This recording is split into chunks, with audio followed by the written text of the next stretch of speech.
Қайырлы күн, құрметті оқырмандар. Бүгін біз 270-ші форма кірістер мен мүлкі туралы декларацияны ИСАлық мобильді қосымшасы арқылы қалай ұсыну керектігін көрсетеміз. Мобильді қосымшаны App Store немесе Play Market платформалары арқылы орнатуға болады.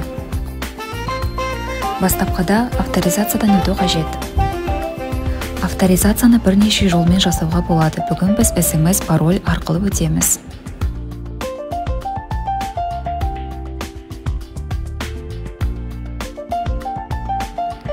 Әрі қарай декларацияны тапсыру қызметін таңдаймыз. Келесі 270-ші нысандағы кірістер мен мүлкі туралы декларация.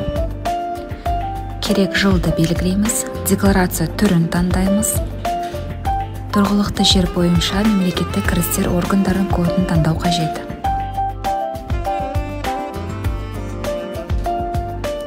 Телефон номері және имейлі толықтай толтырамыз.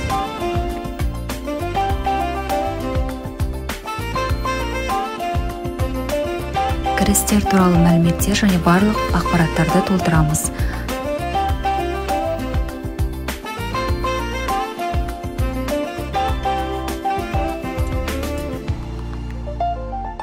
Жалғастыру батырмасын басу арқылы декларацияны тапсырамыз.